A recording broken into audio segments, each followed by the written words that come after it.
Bore da, chroeso cynnes i'r Oedfa eto bore yma. Gawn ni ddiolch a chroesawu pobl sydd ar Zoom yn ymuno gyda ni heddiw, a hefyd i Dylan eto am gymryd y gwasanaeth bore yma. Diwrnod prysur gan Dylan, prynhawn yma am 2 o'r gloch, cynhelir sesiwn llanast. Chi gyd wedi clywed digon o sôn amdano fe. Mae'n digwydd y prynhawn yma am 2, crefftau a gweithgareddau'r Pasg ar gyfer pob oed, ac mae yna groeso i unrhyw un ohono ni hefyd i ymuno. Os ych chi'n nabod rhywun sy'n agos, byw yn agos, a teulu a falle yn addas iddyn nhw, rhowch knoc ar y drws iddyn nhw gael dod hefyd, prynhawn yma, 2 o'r gloch. Dydd Sul nesaf, bydd Dylan yn ein harwain ni yn ein hyddoliad eto, a hynny am 9:45, a wedyn am 6 o'r gloch yr hwyr nos Sul nesaf, mae yna oedfa hwyrol eto. Mae'r manylion i gyd yn Coenonia. Nifer y bethau pwysig yna, i fod yn onest â chi, os newch chi gymryd un, os nag os un dych chi'n barod, cymryd un i fynd adre. A wedyn, mae hynny am 6 o'r gloch nos Sul nesaf. Wedyn, am 8 o'r gloch nos Sul nesaf, mae yna ddarlith gyhoeddus yn cael ei arwain gan y Parchedig o Wain Llyr Evans, Caerdydd, a Dydd Droesedd yn gweithio. Mae hynny am 8 o'r gloch nos Sul nesaf. Wedyn mae yna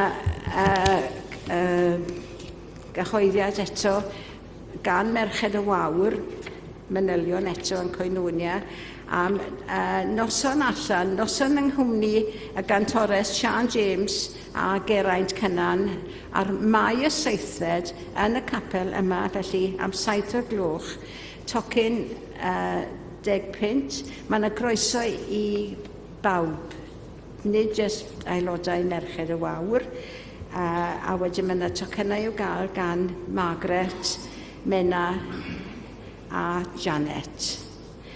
Dwi'n meddwl bod unrhyw beth arall. Croeso i chi gyd dod i'r neuadd wedi'r Oedfa i gael cwpaned y de neu goffi, a wedyn derbynnu'r y casglyd yn awr os gwelwch yn dda.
Meddwl a sanctau, derbyn y rhodion hyn i chi waith derbyn i chi.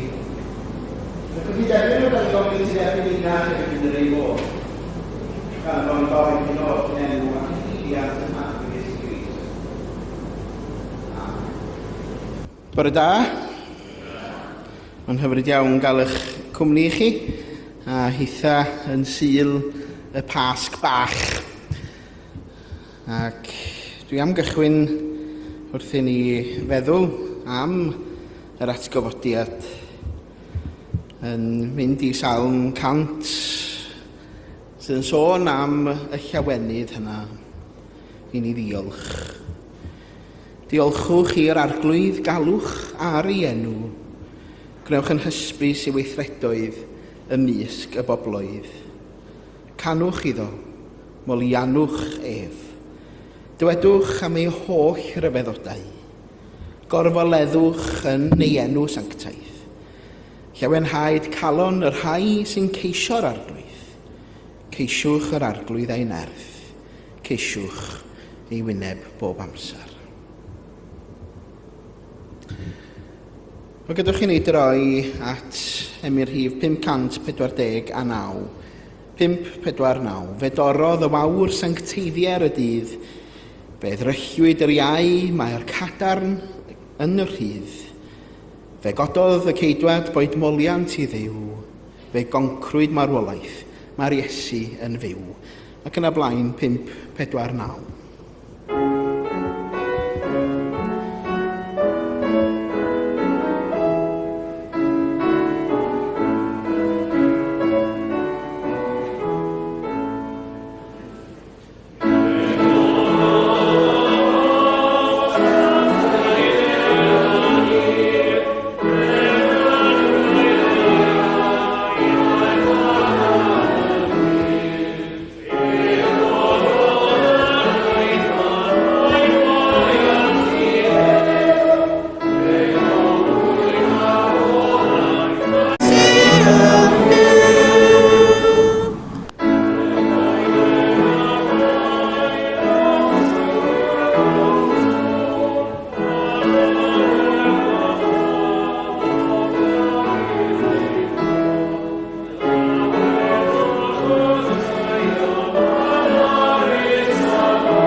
Wedi'r atgyfodiad ac i'r Sul penodol yma, da ni yn dal i aros gyda'r atgyfodiad, oherwydd mae cymaint o dystiolaeth o'r atgyfodiad a sawl stori allan ni i droi ato fo. Ond yr un fydda i'n troi ato fo pob blwyddyn ar y Sul yma ydy'r brecwast ar y traeth, lle mae Iesu'n ymddangos ei hun i'r disgyblion ar lan y llyn Tiberias. Felly gadwch chi ni wrando ar Ioan 21, a nodau 1 i 14. Ar ôl hyn, ymlygodd Iesu ei hun unwaith eto i'w ddisgyblion ar lan môr Tiberias. A dyma sut y gwnaeth hynny. Yr oedd Simon Pedr a Thomas a elwyr Dyma'r a Nathanael o Gana Galilea a meibion Zebedeus a 2 arall o ddisgyblion i gyd gyda'i gilydd. A dyma Simon Pedr yn dweud wrth y lleill, rwy'n mynd i bysgota. Ateb asant ef, rydyn ni'n dod gyda thi. Eithant allan a mynd i mewn i'r cwch, ond ni ddaliasant ddim yn oson honno. Pan ddaeth y bora, safodd Iesu ar y lan, ond nid oedd y disgyblion yn gwybod mae Iesu ydoedd. Dyma Iesu felly'n gofyn iddynt, does gynnech chi ddim pysgod fechgyn? Nag oes, ateb asant ef. Y meddai yntau wrthynt, bwriwch yr hwyd i'r ochr dde i'r cwch, ac fe gewch helfa. Gwnaethant felly, ac ni allent dynnu'r rhwyd i mewn gan gymaint o bysgod oedd ynddi. A dyma'r disgybl hwnnw, yr oedd Iesu'n ei garu, yn dweud wrth Pedr, yr arglwydd yw.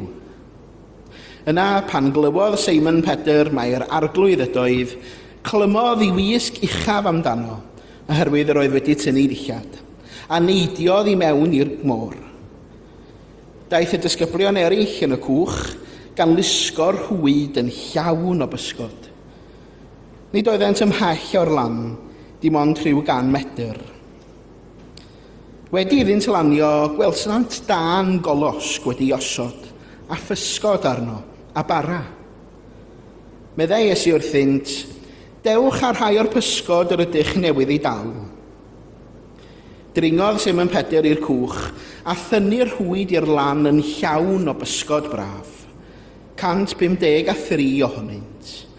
Ac bod cymaint ohonynt ni thorodd y rhwyd. Dewch, meddai Iesu wrthynt, cymrwch frecwast. Ond nid oedd neb o'r disgyblion yn beiddio gofyn iddo pwy wyt ti. Roeddent yn gwybod mai o'r arglwydd y doedd. Daeth Iesu atynt a chymerodd y bara a'i roi iddynt a'r pysgod yr un modd. Dyma nawr y drydedd waith i Iesu ymddangos i'w ddisgyblion ar ôl iddo gael ei gyfodi oddi wrth y meirw. O bendith Duw ar y darllian a'r gwrando ar yn cyfar ni bore yma. Gadwch ni droi at ein hemyn nesaf, sef 413, 413, rwy'n caru enw Iesu, brenin y nef, sy'n cyfrannu i gariad rhad, bendigaf enw Iesu. Bydd i mi'n frenin a dangos ein mytad, ysbryd y gras, ysbryd y nerth, goleuan deall gwan, rwy'n caru enw Iesu, goleuni'r byd, rhod y gwmni ym mhob man. 413.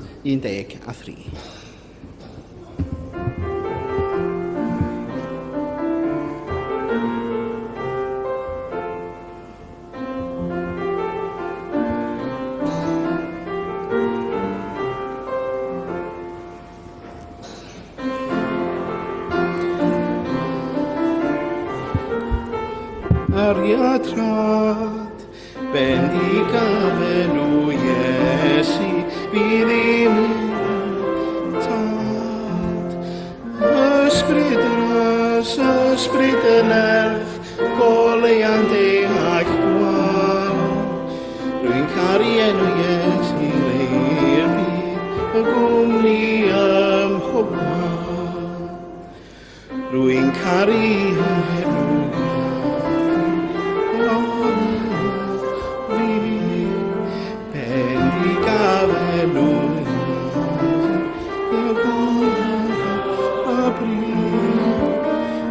ysbryd y gras, ysbryd y nerth, tragwyddo di. Godfor a fenw Iesu byd, so fi'n gwneud yn berffaith ri. Rwy'n caru a rhain af weld ei wen, bendigaf yn ei wedd caf hyfryd hyn. Ysbryd y gras, ysbryd y nerth, goleun i'r nef wyt ti. Godfor a fenw Iesu, gras o lef, ac erydd ei ras i mi.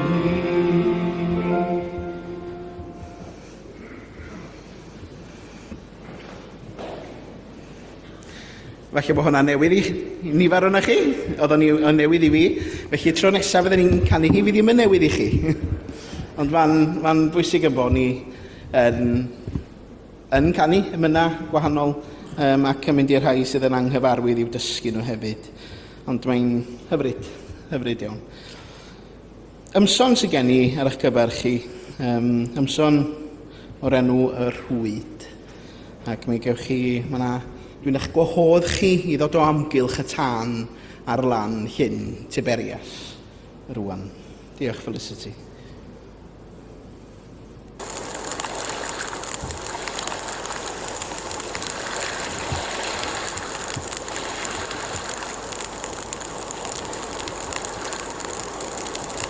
Ar ôl y noson hir, a rhwyd yn llwgu,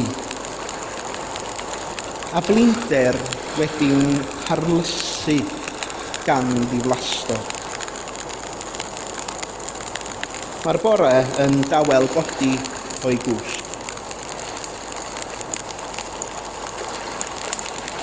Gyda neb yn yna'n gael i dorri ar alawr tonau bach yn erbyn y gwch. Llais o'r traeth yn deffro i reality sy'n sanu'r don.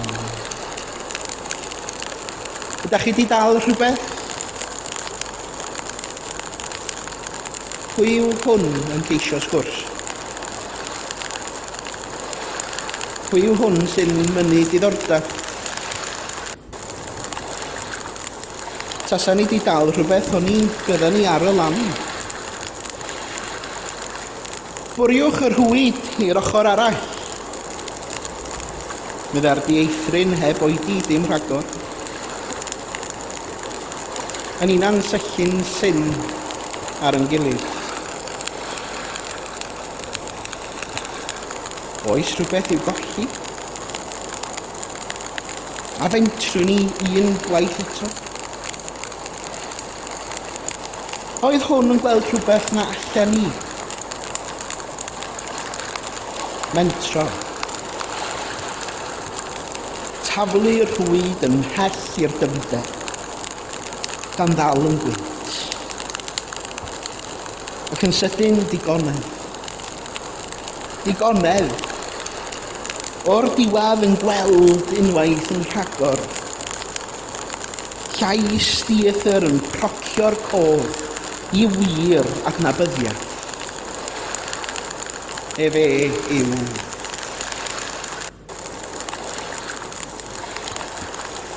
Ar y lan, bara, pysgod a lle i eistedd. Dim barn, dim esboniad, dim ond croeso. A thoriad y bara mor gyfarwydd. A'r tân yn cynhesu'r galon i gysu'r cariad dim.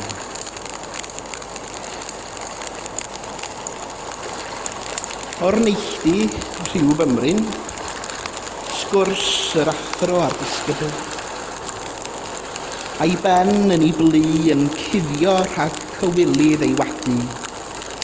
Wyt ti'n fy ngharu? Cwestiwn sy'n codi'n uwch nag ofn a balchder. Cwestiwn sy'n aros, cwestiwn sy'n brifo, ond yn gwneud synnwyr. Yr hwn arroddodd gymaint yn ei gariad wrth gwrs mi garwn. A pha beth o roddaf y byd i gyd yn grwn mewn brawddeg porthaf y wyn. I'r rhai sydd yn llwgu, rho iddynt rhywbeth i'w fwyta, i'r rhai sydd yn oeth gwyllada. I garu fel carodd ef. Felly arhoswn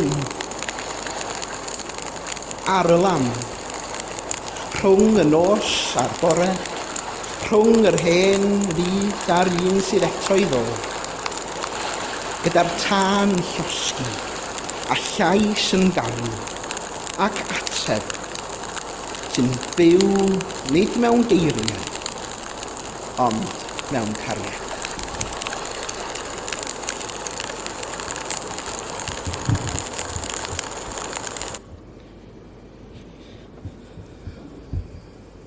Ylia, gael gwahoddiad o amgylch y tân.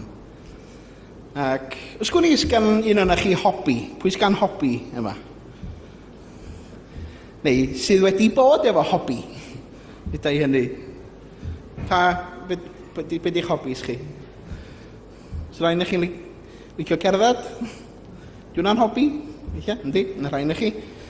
Neu falle bod yna rhaid na chi'n gweu? Oes? Origami? Dwi wedi bod yn gwneud origami. Ie? Mae'n dibynnu pa mor gymleth ydyn nhw. Neu, o bosib, croeso. Nes i gychwyn croeso blwyddyn diwetha. Nes i ddeutha fi'n hun, dwi'n wedi greu sgarff. Dwi wedi creu hangas bocad yn lle. Achos nes i golli, nes i gychwyn o, reit, ac yn dilyn ffordd o wneud o, nes i ar YouTube, reit, da chi'n mynd cydio mewn llyfr dim mwy, da chi'n mynd ar YouTube cam wrth gam, reit, ac yn gwneud fel maen nhw'n gwneud. Ac yna, ar ôl ychydig wythnosau, ni'n gallu croesio yn iawn. Ond wedyn, mae prysurdeb yn cymryd ei le, dydy. Mae rhywun yn anghofio amdano fo. A pam da chi'n dod yn ôl, rhaid chi ddysgu eto. Da chi'n gofod mynd yn ôl i'r fideo YouTube yma i ddysgu eto. Chi'n gwybod, mae rhaid, pan mae rhywun yn dod yn ôl at rhyw hobi penodol, mae angen bod y gair Saesneg yn y dweud, mae angen i ti fod yn enthusiastic amdano fo, ynddo. Wedi dy gyffroi amdano fo, bod gen ti ddiddordeb ynddo fo. Roedd os nad wyt ti, yna, wrth gwrs, wyt ti'n gosod dy hun i fethu yn dweud. Ond os gwni os mae felly oedd y disgyblion, neu hobi oedd pysgota o bosib ddim oherwydd dyma oedd i bywoliaeth nhw, ynddo. Efallai i ambell un roedd o yn hobi. Ond oedden nhw wedi anghofio sut i bysgota ar ôl seibiant, neu oedden nhw jyst yn mynd yn ôl i'r hyn oedd yn gyfarwydd. Maen nhw'n mynd yn ôl i bysgota herwydd ei bod nhw, oedden nhw mewn o'n amser wedi mynd, oedden nhw wedi gweld Iesu wedi atgyfodi, ond yna roedden nhw'n yn ymddiddan, oedden nhw'n tîn droi, oedden nhw'n meddwl, beth sy'n digwydd nesaf, felly? Beth sy'n digwydd nesaf?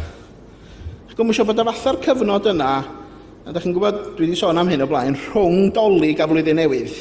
Lle da chi'n cweith yn siŵr pa ddiwrnod ydy hi. Ynde? Chi'n cweith yn siŵr pa ddiwrnod ydy, ag, ia, beth sydd ar y teledu, da chi'n gwybod, mae'r tasa bob dim yn gymysg i gyd. Ond da i cyfnod fel yna oedd i'r disgyblion hefyd, nad oedden nhw'n gwybod, wel, pa ddiwrnod ydy hi, be na ni rwan? Maen nhw'n mynd yn ôl i'r hyn sydd yn gyfarwydd iddyn nhw, roedd yna gyfnod ansicrwydd yn doedd. Ac mewn cyfnod ansicrwydd i'r disgyblion, roedden nhw'n mynd yn ôl i'r hyn oedden nhw'n wybod. Mae'r disgyblion, i bod nhw wedi profi rhywbeth rhyfeddol, gweld y Crist atgyfodedig, roedd yna dal i fyw mewn dryswch yn eu plith nhw. Felly, maen nhw'n mynd allan i'r môr yn nghanol y nos, y lan llyn Tiberias, yn gweithio'n galad, ond does dim byd yn y rhwydi. Dwi'n mwyn os da chi'n bobl sydd yn licio pysgota, neu sydd wedi bod yn pysgota. Dwi'n cofio oedd y mrawd wastad yn mynd i pysgota, ac i'r pier yn Gaernarfon. Ac o'n i wastad eisiau mynd efo mrawd, achos oedd mrawd yn mynd tua 3 gloch bora. Yn mynd hefo'r llanw pan bod y llanw'n dod i fewn drwy'r fennau, ynde. Oedd y mrawd wastad yn mynd, ac pan o'n i yn mychan, o'n i eisiau mynd hefo Meirion y mrawd bob tro.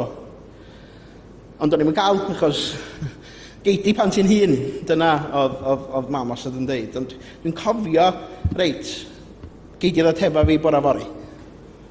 Ac wedi gwirioni yn edrych ymlaen, reit, dwi'n mynd i ddal cod gymaint a hyn, ynddo. Dwi'n mynd i ddal bas, dwi'n mynd i ddal llwythi a bysgod. Ac wrth gwrs, pan yn mynd i'r pier, yng nghanol y bora bach yn rhewi, reit, a dal dim byd, de. Oedd wastad ddywediad yn Gaernarfon ac yn y Gogledd, beth ti di ddal dim byd ond anwyd, ie? Yeah? Dal anwyd. Da chi wedi clywed am hwnna? Dal anwyd. Dyna ges i. Anwyd. Wrth i'n di bysgota. Ond y siom, ynde, o beidio dal dim byd. Ac ar ôl chydig, yn dweud, dwi eisiau mynd adra. Dwi eisiau mynd adra.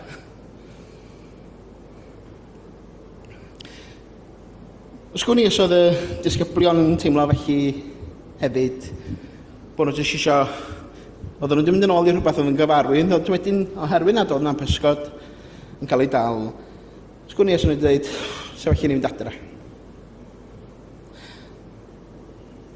Nid stori am bysgod ydy hon, wrth gwrs, ond mae'n adlewyrchu blinder, siom, a'r teimlad hwnnw bod bywyd hyd yn oed ar ôl rhywbeth mawr, yr atgyfodiad, dal yn anodd i ddeall. Hynny ydy, doedden nhw'n wir wedi deall arwydd y cad yr atgyfodiad nag oedden nhw. Da ni'n byw mewn cyfnod o densiwn byd eang. Cadoediad bregus. Lle mae gwrthdaro a lle mae tensiynau eithriadol yn y byd ni. A mae yna dristwch mawr i mi o glywed bore yma bod y trafodaethau sydd wedi digwydd yn Pakistan rhwng yr Unol Daleithiau ac Iran wedi methu. Sy'n achosi pryder mawr i ni'n byd eang yn dydy.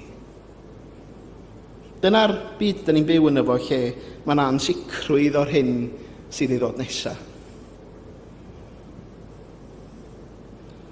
Mae fy'n teimlo fel petai pawb yn gweithio, yn trafod, yn ceisio, ond yn aml heb weld canlyniad clir. Da ni'n hefyd yn pysgota drwy'r nos. Mae yna alw gan ambell i wlad iddyn nhw ddod yn ôl i'r trafodaethau, i ddod yn ôl at y bwrdd i drafod. Ac weithiau, ia, mae o'n teimlo yn bod ni'n bysgota nghanol y nos heb ddal dim yn y byd ni heddiw. Ond, fel pob nos, mae rhaid bod na wawr. Mae'n rhaid bod na wawr. Ac mae rhywun yn sefyll ar y traeth yna, nid mewn gogoniant a grym mawr, ond yn dawel. Mae'n galw allan gyda chwestiwn syml, ydych chi wedi dal rhywbeth? A dydyn nhw ddim yn nabod y person sydd ar y traeth. A dyna sy'n drawiadol ynde. Pan ni'n meddwl am yr atgyfodiad, da ni'n gallu meddwl am yr atgyfodiad weithiau fel rhywbeth mawr dramatig. Ond, mae gwirionedd yr atgyfodiad yn dod yn dawel. Yn dod yn dawel. Fel petai'r gwirionedd mwyaf yn gallu bod yn agos iawn at yn calonna ni. Pan mae'n deud wrthyn nhw i fwrw rhwyd ar yr ochr arall, be mae Iesu'n ei ddeud ydi triwch eto, ynde? Triwch eto. Dim esboniad, dim arwydd mawr, dim ond cyngor syml. Ond wrth wrando mae popeth yn newid yn dydy. Mae'r rhwydi'n llenwi ac mae digonedd yn ymddangos. Ac eto, tydi'r môr ddim wedi newid na ydy. Tydi'r môr ddim wedi newid o gwbl. Roedd y cyfan yno o'r dechrau. Roedd y pysgod yn y môr. Yr hyn sydd wedi newid yw ei ffordd o weld, ynde. Ei parodrwydd nhw i wrando, ei hagwedd tuag at yr hyn sydd o'i blaenau. A daw'r adnabod yn raddol yn daw, nid drwy dystiolaeth, ond drwy berthynas. Mae'r un disgyblion yn dweud, yr arglwydd ydi o. Yr arglwydd ydi o. Ac yna yn y foment honno mae popeth yn newid. Mae Pedr yn dydy, yn neidiau'r dŵr ar unwaith, wedi symud gan rhywbeth dyfnach na'r rheswm, ond gan gariad o'r adnabod mewnol hynny. A dyna sy'n mae newid go iawn yn digwydd yn aml iawn ynde. Nid drwy ddadla, ond drwy weld. Drwy weld mewn ffordd newydd.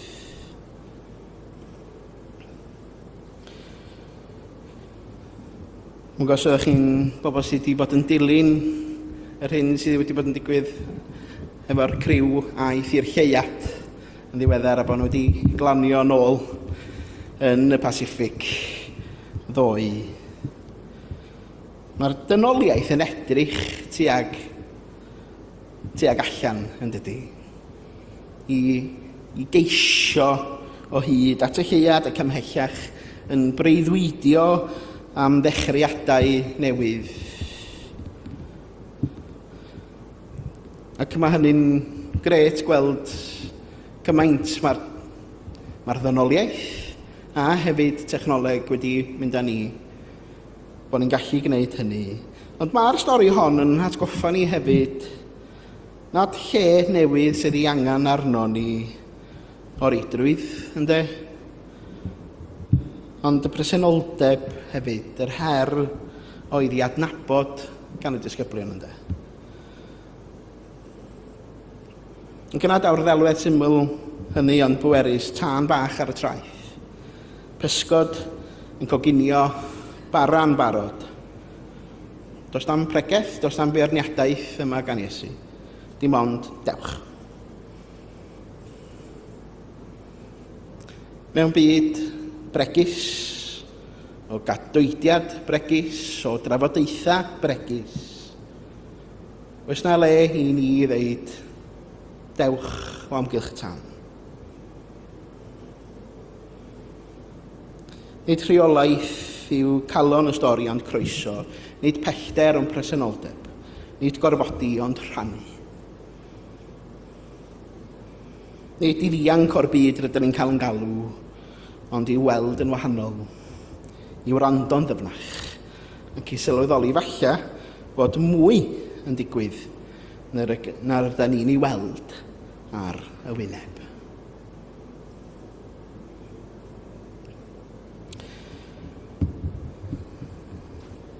Gawn ni gyfle i droi at yn hemi nesaf, sef emyn rhif 566. 566. Gwawriodd bore newydd, bore'r trydydd dydd. Dydd i ni'n addathlu Crist o'i fedd yn y rhydd.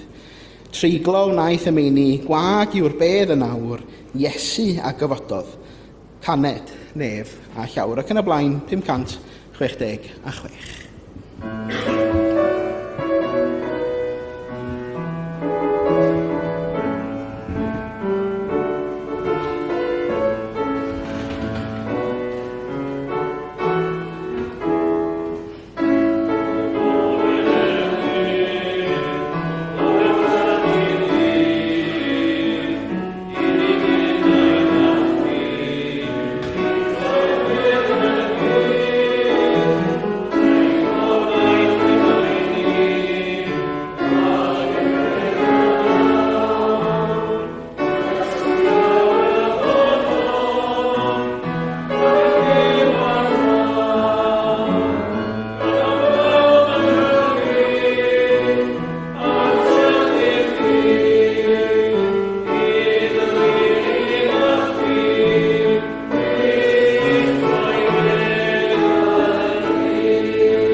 Ar gyfer yn gweddi, yn eich gwahodd chi i eto i ddod o amgylch y tân golosg sydd wedi ei baratoi ar ein cyfer ni. Y croeso yna, y perthyn sydd yn dod yn Iesu Grist. Felly gadwch chi ni weddio.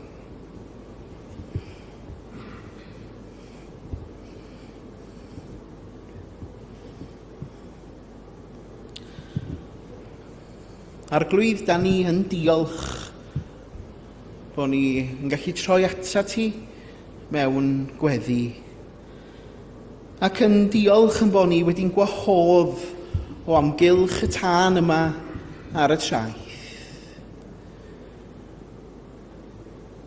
Ti, arglwydd sydd yn gwahodd, nid mewn beirniadaeth na phregaeth, ond mewn cariad a chroeso. Yma rydyn ni'n cael cynhesu y galon a theimlo gwres dy gariad di. Dduw'r holl greadigaeth wyt ti. Ti sy'n yn galw arno ni o lan ein bywyda. Helpa ni i dadnabod di. Yng nghanol y byd, rydyn ni'n byw ynddo heddiw. Wrth edrych ar yn byd ni, wrth edrych allan i'r môr ac gweld yr holl brydferthwch, mi wyddon ni hefyd mor fregus i'w byd ni.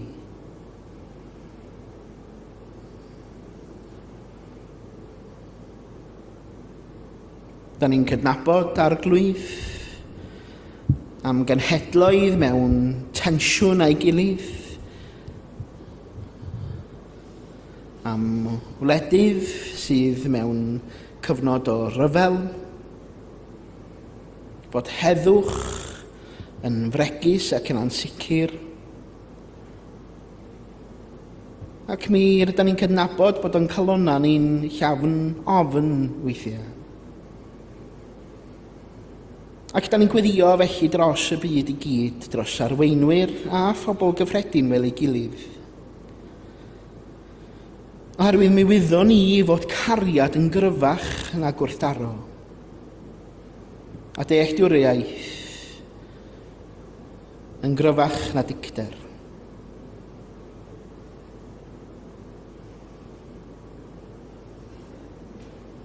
Pan ydym ni'n teimlo fel petai'n ni'n gweithio yn ofer, fel bai'n rhwydi ni yn wag, atgoffa ni bryd hynny fod y bresenoldeb di yn agos. Yn galw ni yn dawel, yn gwahodd i weld o'r newydd. Ac felly dysga ni i wrando ar dy lais, arglwydd, ac i ymatab nid gyda phwer na balchder, ond i ymatab gyda thosturi, gyda gostyngeidrwydd a gofal.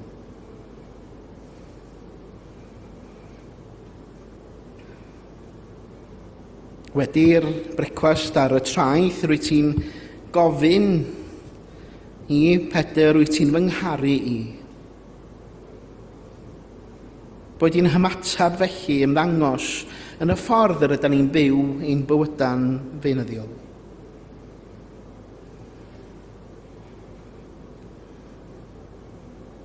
Yn y newynog yr ydym ni'n porthi,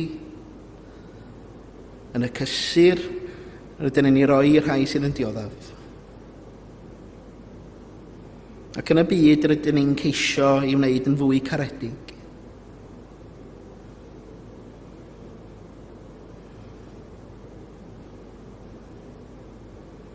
Wrth i'r ddynoliaeth edrych tuag at y sêr, at ddyfodol newydd a bydysawd ehangach, cadw'n calona ni'n ffyddlon ar y ddaear hon ac i'r bobl o'n cwmpas. Fel nad ydym ni'n anghofio mai cariad yw'r gwir alwad.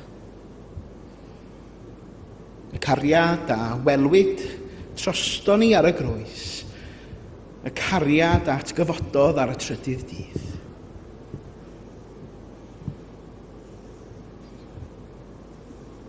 Boed i ni weld dy dan yn llosgi, nid yn unig mewn lleoedd sanctaidd, ond ym mhob cornol o'r byd hwn. Ymdawelwn am ychydig i gyflwyno yn gweddiau personol i ti, rhywun sydd yn gwrando pob gweddi.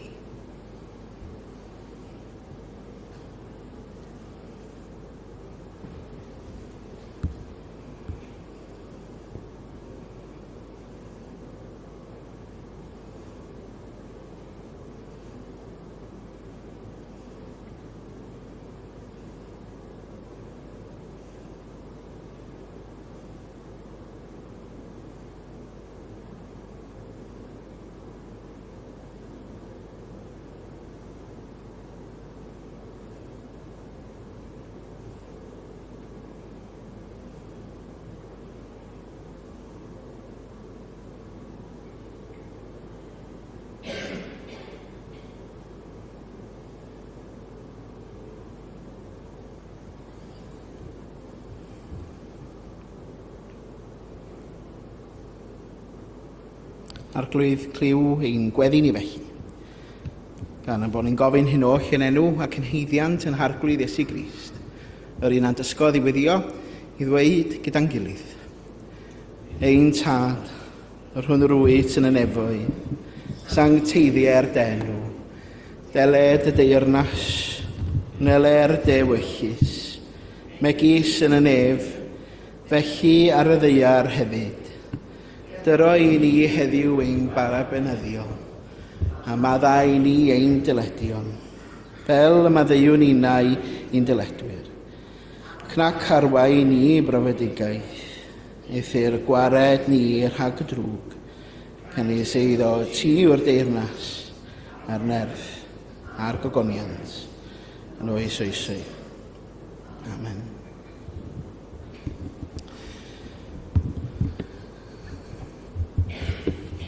Ar ôl y brecwast, felly, mae'r stori newid yn dydy ei naws. Mae'r awyrgylch cynnes yn troi'n fwy personol. Ac ar hwn dwi eisiau gorffan heddiw y galwad personol hynny ynde. Mae Iesu yn gofyn i Seimon Pedr, wyt ti'n fy ngharu? Mae'n gwestiwn sydd yn cael ei ofyn dair gwaith gan Iesu, sydd yn cydnabod y tair gwaith na Seimon Pedr wadi Iesu ynde. Ond a wyt ti'n fy ngharu i?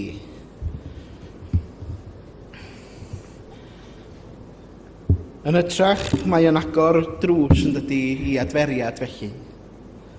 Dim cwestiwn yn llawn berniadau sydd yma, ond drws i adferiad. A bod tro mae Pedr yn atab, mae galwad yn dilyn portha fy nefaid.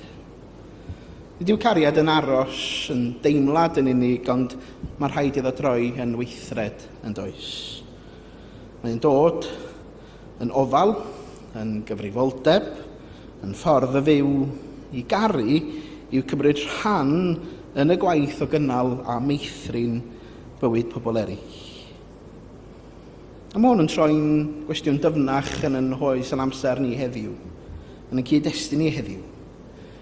Yn barod wedi sôn am y tensiynau a'r gwrthdaro sydd, ond rydyn ni'n gofyn yn aml yn dydan pwy sydd yn ennill mewn gwirionadd mewn gwrthdaro.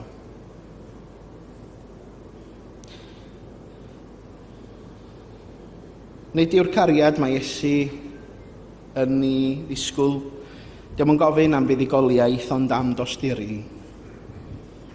Pwy sy'n gofalu, pwy sy'n bwydo'r newynog, pwy sy'n gweld pobl fel pobl, ac nid fel mae systema'r byd yn ei gweld nhw. A dydy'r math o gariad yma ddim yn hawdd nacdi. Mae'n anodd, mae'n heriol, ond mae o'n weithiau'n goes gostus hefyd.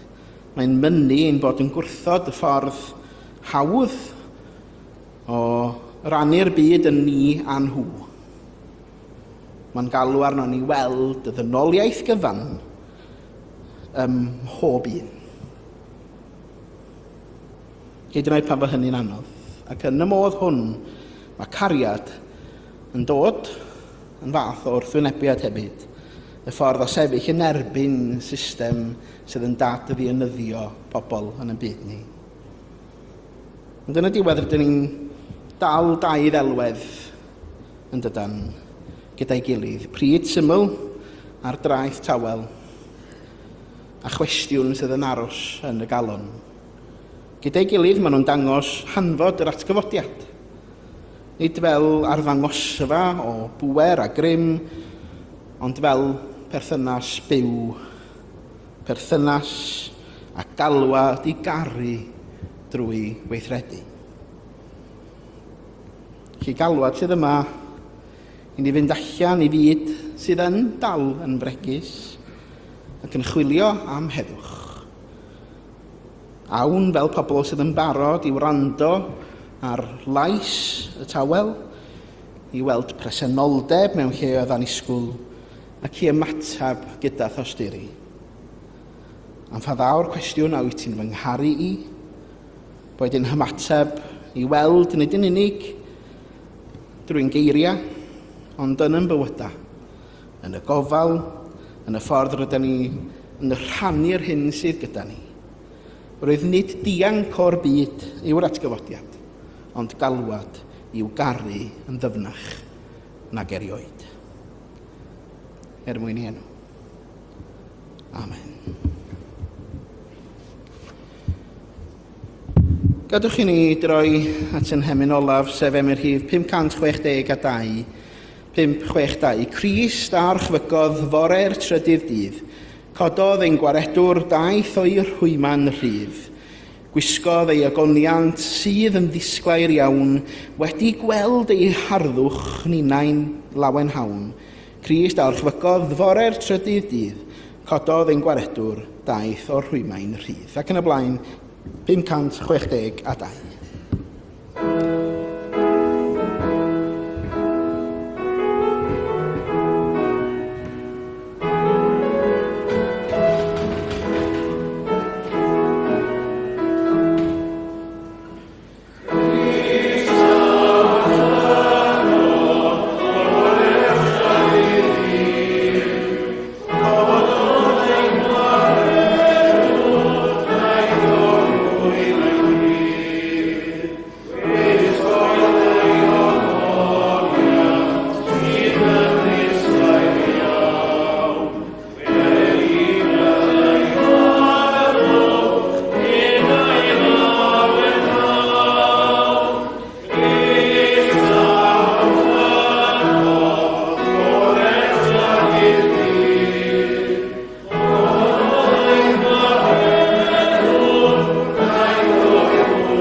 A gras ein harglwydd Iesu Grist a chariad Duw a chymdeithas yr ysbryd glân, a bydda gyda chwi o'i.